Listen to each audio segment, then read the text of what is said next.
Dari mana kata Nusantara berasal? Siapa yang menciptakannya? Ditujukan untuk apa? Siapa yang mempopulerkannya? Dan mengapa kata Nusantara di Indonesia memiliki perbedaan makna dengan Malaysia? Dari mana Malaysia mengadopsi kata Nusantara? Siapa tokoh yang mempopulerkan kata Nusantara di Malaysia? Dan apa motifnya? Sebelum menganalisis Nusantara dalam perspektif Malaysia, kami akan urai dulu Nusantara menurut Indonesia.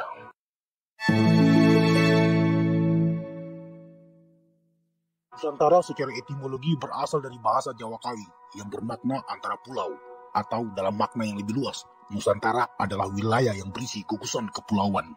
Namun, Nusantara tidak hanya bermakna harfiah, tapi juga memiliki nilai sosiopolitis, yakni merujuk pada sebuah konsep geopolitik untuk penyatuan negara-negara pulau yang bertetangga dalam satu imperium besar.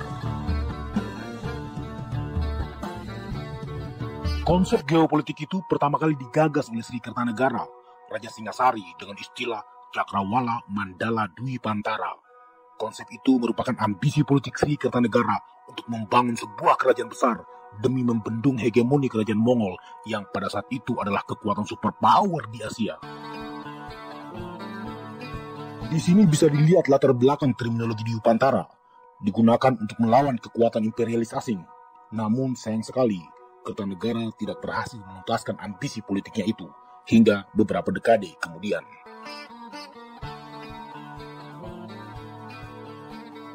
Ketika kerajaan Majapahit sebagai penerus Singasari berdiri di akhir abad ke-12, para elit-elit politik Majapahit rupanya masih menyimpan ambisi politik Kertanegara itu.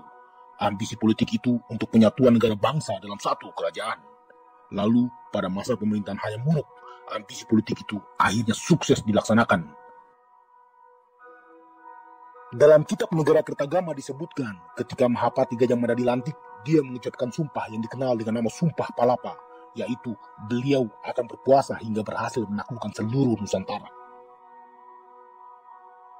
Pasca keruntuhan Majapahit, terminologi Nusantara mulai tenggelam hingga kembali menggema di masa perjuangan kemerdekaan Indonesia. Tahun 1920, Ki Hajar Dewantara mempopulerkan kembali istilah Nusantara, namun kali ini dengan semangat Indonesia merdeka. Jika sebelumnya konsep Nusantara sangat Jawa sentris, maka pada masa perjuangan kemerdekaan, konsep Nusantara diadaptasi oleh semua suku bangsa di Indonesia. Nusantara adalah imaji tentang sebuah negara merdeka yang berbasis kesetaraan bagi semua etnik dan agama. Sejak itu, konsep Nusantara yang sebelumnya identik dengan Jawa dan Sumatera mulai diterima secara luas oleh semua etnis di Indonesia. Nusantara menjadi tujuan dan impian terciptanya negara modern yang menjadi rumah bagi semuanya. Para pejuang dari semua pulau-pulau besar menjadikan terminologi Nusantara sebagai landasan perjuangan kemerdekaan Indonesia. Lalu pada bulan Juni tahun 1945, konsep Nusantara ini menjadi pokok pembicaraan dalam sidang persiapan kemerdekaan Indonesia.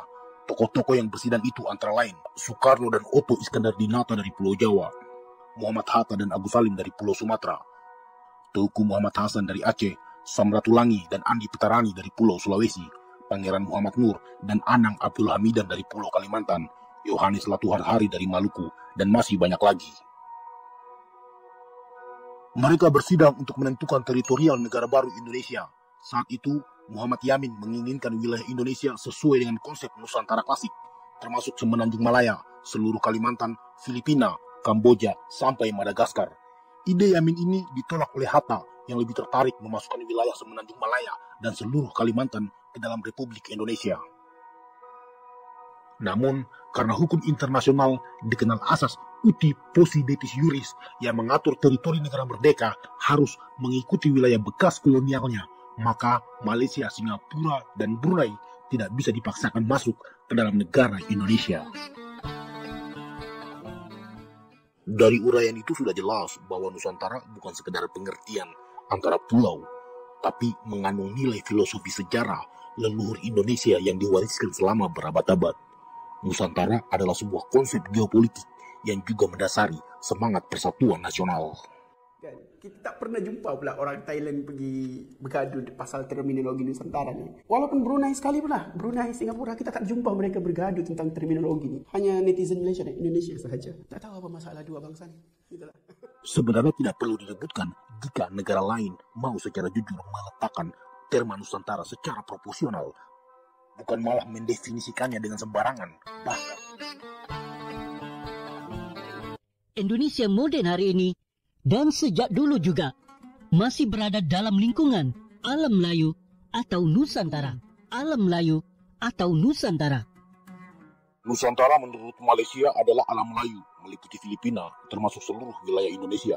Bahkan beberapa dari mereka berpendapat bahwa Nusantara harusnya milik Malaysia karena peradaban mereka diklaim lebih tua. Entah apa dasar argumen ini. Ada juga yang mengatakan Nusantara adalah sebutan lain dari The Malay Archipelago.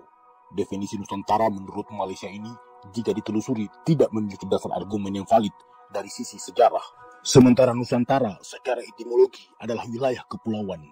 Artinya sebagai negara kepulauan terbesar di dunia dengan wilayah yang terbentang dari Samudra Pasifik hingga Samudra Hindia berisi sekitar 18.000 pulau, maka Nusantara adalah Indonesia itu sendiri.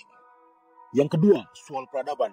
Di Indonesia, semua artefak sejarah diarsipkan dengan baik dari masa Hindu-Buddha, masa kerajaan-kerajaan Islam, hingga masa perjuangan kemerdekaan. Bukan sekedar argumen tanpa data dan fakta.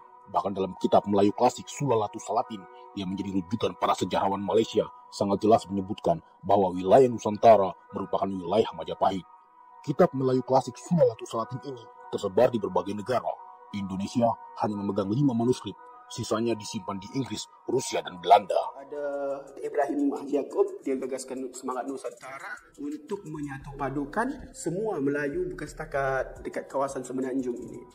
Salah satu video YouTube dari Malaysia menyebut kata Nusantara di Malaysia digunakan oleh Ibrahim Haji Yaakob untuk menyatukan bangsa Melayu di Semenanjung.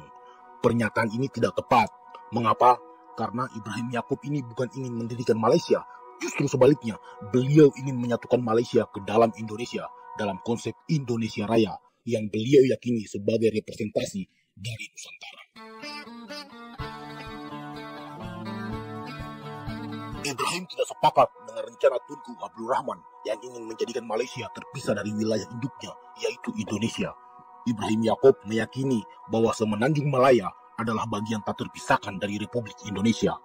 Menjelang proklamasi kemerdekaan Indonesia, Ibrahim Yaakob bersama kawan-kawannya rela menunggu kedatangan Soekarno-Hatta di Singapura dengan membentangkan bendera merah putih di bandara. Karena konsep Nusantara dalam pikiran Ibrahim Yaakob ini membuat dia dan beberapa tokoh di Semenanjung meminta Soekarno agar Malaya dimasukkan dalam rencana proklamasi Indonesia. Ibrahim Yaakob jugalah yang menyebarkan pamflet berita proklamasi Indonesia di Semenanjung Malaya. Keinginan Bapak Nusantara Malaysia itu untuk bersatu ke dalam Indonesia membuat dia tidak disukai oleh Tunku Abdul Rahman. Ibrahim dikejar-kejar oleh Inggris atas permintaan elit-elit politik di Malaysia, hingga akhirnya Ibrahim Yaakob mengungsi ke Indonesia dan menjadi salah satu tokoh perjuangan kemerdekaan Indonesia. Beliau diangkat menjadi pahlawan nasional Indonesia dan dimakamkan di Taman Makam Pahlawan Kalibata. Hari ini, konsep Nusantara di Malaysia itu didefinisikan dengan sangat menyimpang dan tidak masuk akal. Padahal pejuang-pejuang Malaysia yang dianggap mengusung Nusantara justru terbuang. Setelah Ibrahim Haji Yaakob lari ke Indonesia, kata Nusantara sengaja diredupkan di Malaysia karena kata Nusantara identik dengan Indonesia dan masih banyak tokoh-tokoh politik di Malaysia yang pro penyatuan Malaysia ke dalam Indonesia, termasuk Ahmad Bustaman, Samsia Fakih, Burhanuddin Al-Hilmi, dan lain-lain. Juga organisasi-organisasi pro-Indonesia di Malaya seperti Organisasi Putra, Awas, Geram, dan banyak lagi yang membentangkan bendera merah putih. Akibatnya, kata Nusantara sengaja dihilangkan untuk mencegah sentimen keindonesiaan di Malaya. Kata Nusantara sangat sensitif bagi UMNO dan para sultan yang tidak ingin kekuasaan feodalnya terhapus. Lalu, mengapa kata Nusantara kembali lagi muncul di Malaysia hari ini? Setelah pemulihan hubungan diplomatik Indonesia-Malaysia era Presiden Soeharto, Indonesia membantu pembentukan intelektual di Malaysia pada tahun 70-an dengan mengirim guru dan dosen ke Malaysia, termasuk guru bahasa, guru teknik, dan juga sejarah. Tenaga pengajar Indonesia ini bahkan terlibat dalam pembuatan kurikulum pendidikan di sana. Kami berpendapat dari guru-guru Indonesia inilah kata Nusantara kembali diperkenalkan di Malaysia.